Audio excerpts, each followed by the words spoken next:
Hello. Thank you for the kind invitation and this opportunity to talk about this very controversial topic.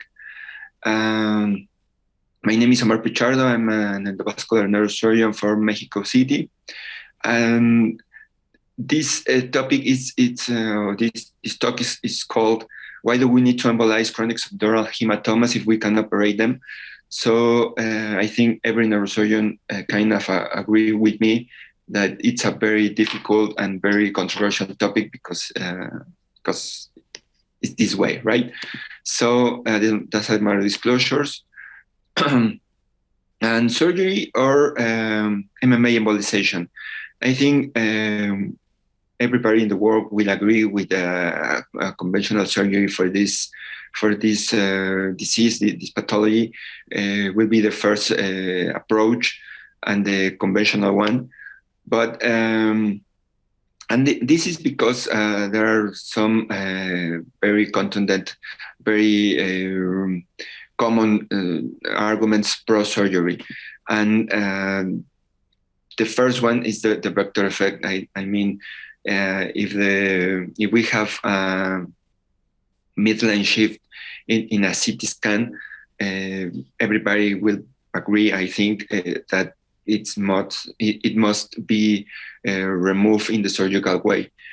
If there are symptomatic lesions, the same way, if the patient has hemiparesia, aphasia, something like that, it's obvious that and it's caused because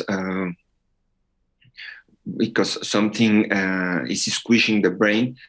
I think everybody will agree to take it out and stop that symptoms. The progressive increase in a serial imaging is an indication for from a surgery. Not all the hematomas in the first approach, in the first finding and on a CT must be surgical, but if there are increase in the size, it's an indication for that.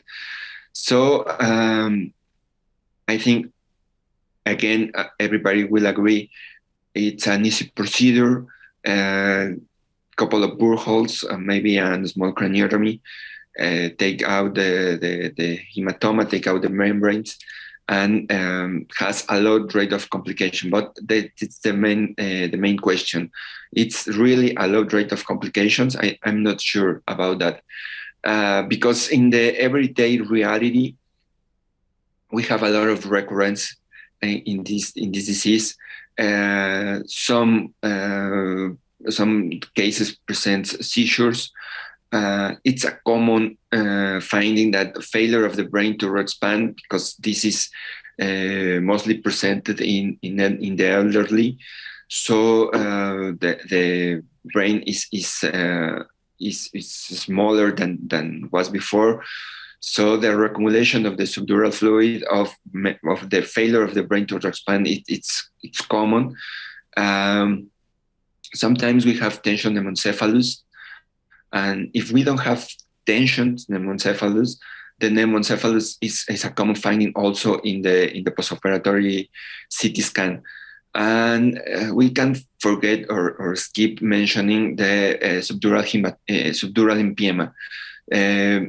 It's common, or it's it need to be mentioned in all of the surgeries. So in this one also, it's not a common complication, but we need to put it in the table. So I call it inelegant affairs. That it's inelegant because of the we when we talk about money in the health in a health point of view, obviously there's no price that can pay the health, but in the reality, it's inelegant, but it's a reality. It's a very important topic, and the intervention are a common problem. The hospital expenses increases with those reinterventions, and the insurance companies has some trouble to cover a reintervention, because the argument in the first way was it's a simple procedure, right? It's a simple surgery. So why do we have to pay a reintervention or a complication if it's a simple? It was a simple surgery, and it could become a real pain in the neck, because all of this, because of the companies, because of the expenses, because of the recurrence, because of the family, because of the patient, and it could be a very complicated situation. And I think every neurosurgeon that has treated a hematoma, a subdural hematoma, must agree with me. So why does not make any sense the MMA embolization? And I think it's kind of obvious. I go again with the midlife shift and the squishing of the brain. It's kind of obvious that we must remove this thing that is keep compressing the brain and the, at least the half of the brain, and it's making symptoms like hemiparesia or aphasia or something like that. So to make a better call, the important points is almost 80% of the patients has in the 10th postoperatory day fluid collection, and it keeps after 40 days in about 15%. So when do we have to do a second surgery? When it increases in size on the CT, on a serial CTs, or the patient shows no recovery or deteriorates. That's in that second surgery, I think it's a consensus, but it's not consensus regarding optimal treatment in the surgical manner of do it. I mean, maybe boreholes, maybe twist drill, maybe a small craniotomy, maybe a big craniotomy. There's no consensus about this, the better way to do it, and in the daily activity, and talking to another neurosurgeons in other parts of the world, it's, I think, the most common way for me is this way. I'm more comfortable with this other way. So there's no regarding optimal treatment. So the recurrence rate are about 5% and 30%. Most common reported 10%, but I think it's more realistic, more than 30% of the recurrence, and 20% of reinterventions. But also, I think it's kind of double the reintervention. It's kind of 40% of reintervention, but a lot of factors, including the teaching hospitals.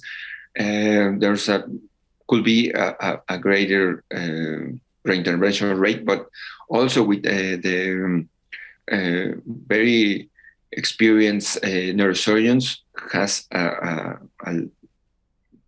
reintervention rate, not to an important rate of reintervention.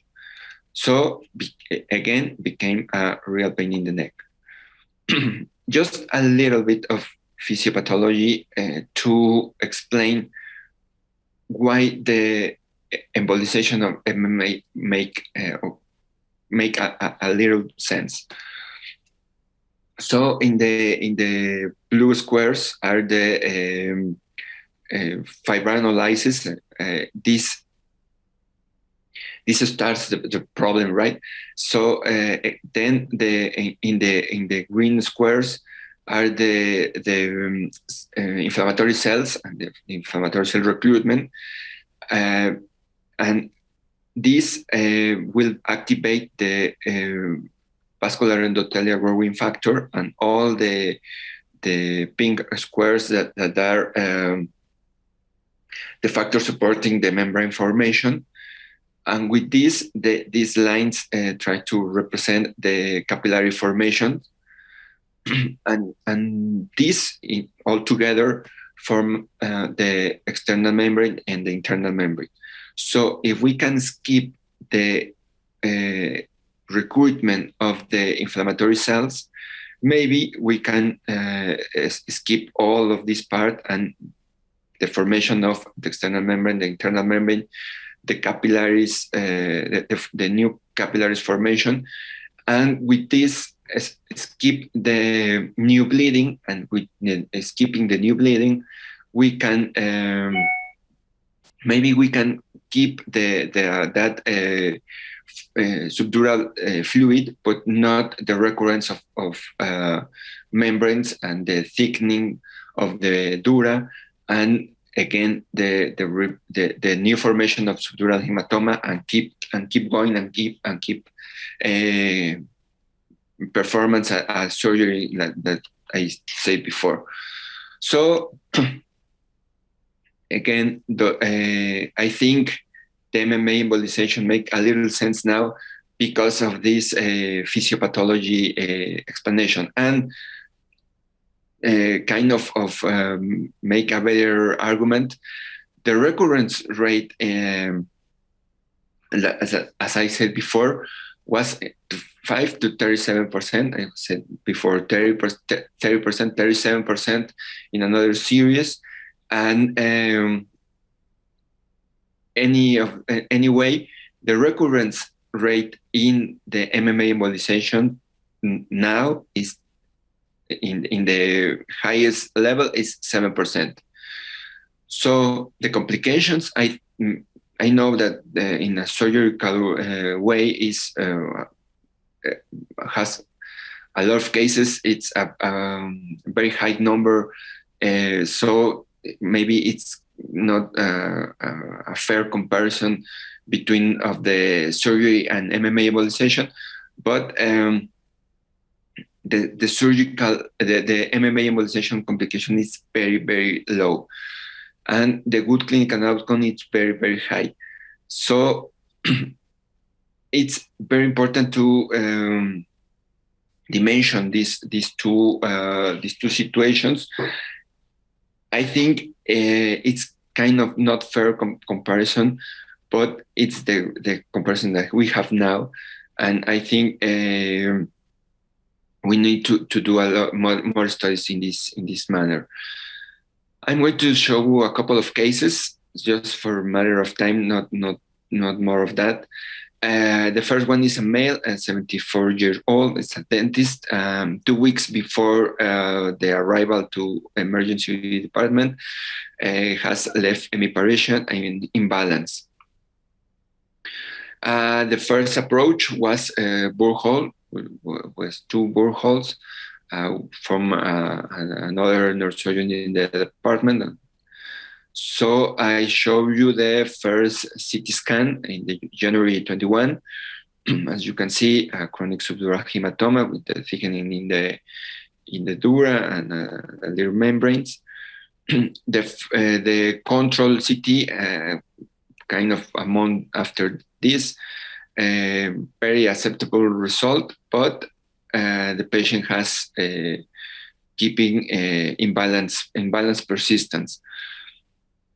So I ask you what to do next. Wait, new surgery, expensive management, new surgery, but now craniotomy, or just antivertigo drugs. I kind of hoping you are answering to yourself. So we decided to do an MMA embolization. As you can see, I not go deeper in the technical the technical aspect of this embolization, because it's a kind of simple procedure. We need to be very, very aware of the anastomosis and all of the anatomy aspects, but I think it's kind of another topic and another talk. So the CT scan of August 4, I show you the most representative images. And in this one, I show you the patient. I saw him the last week. And I show you the video of the patient I saw last week. That you can see full recovery, no deficit. He is doing his normal activities. I want to show you how to do the imbalance. I just waiting for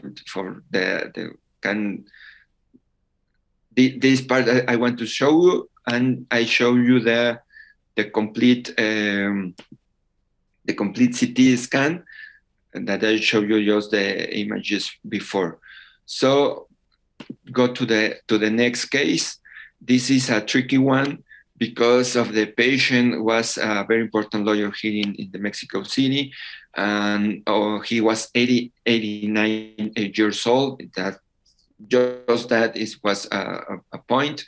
1 month before arrives with the neurosurgeon that treated in the first time with left hemiparesia, also imbalance. The treatment elect was Dural.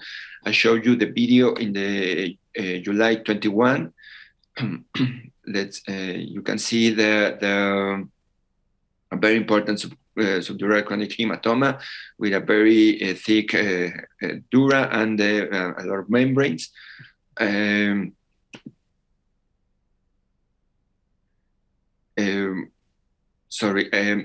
Next, the October 21, the next slide. So, well, doesn't matter. I show you the first one and the second one. We can keep going. The bore holes in the first one, treatment, and bore holes in the second one. So you can see a very thick and with a lot of membranes in the second one. So he decided to treat again with bore holes. And I ask you again what to do next. Expect and hoping for the best result. Surgery, now bore holes again, surgery with craniotomy. We discuss this patient and we decide to make a MMA embolization, kind of prophylactic from the third event, right? This is the CT scan of the second surgery and the pre-embolization. And I show you the post-embolization. After I show you the MMA's supra-selective approach. So I show you the embolization of the MMA just for be a little more graphic. I show you the MMA, and in this part we can see the absence of the MMA. So we can see in the next slide the squeak 12 in the MMA territory, and the October 25 CT scan post MMA embolization, right? So we can see the pneumocephalus. I show you next the November 18 CT scan. I skip it for reasons of time, but it's showing right now. I going to the October 21, November 18. So you can see the difference, and the first one and the first one and the last one CT scan. Our numbers for are this one. We have a couple of 2 hematomas in the center. We are not in a trauma center. We are here in the third case, but it's not important the case, just the image, and ask you again what to do next. If you can do the MMA embolization, or you keep going with the surgery, and the fourth case also, what to do, MMA embolization or surgery, conventional surgery. So final thoughts, we need to consider new options for all problems. The only way to prove something works is by doing it. That's the only way. Always consider MMA embolization for a tricky case, and all cases are tricky. And MMA embolization make a lot of sense if we are thinking in the physiopathological way of speaking. Those are my final thoughts. Those are my info contact. And thank you very much for listening.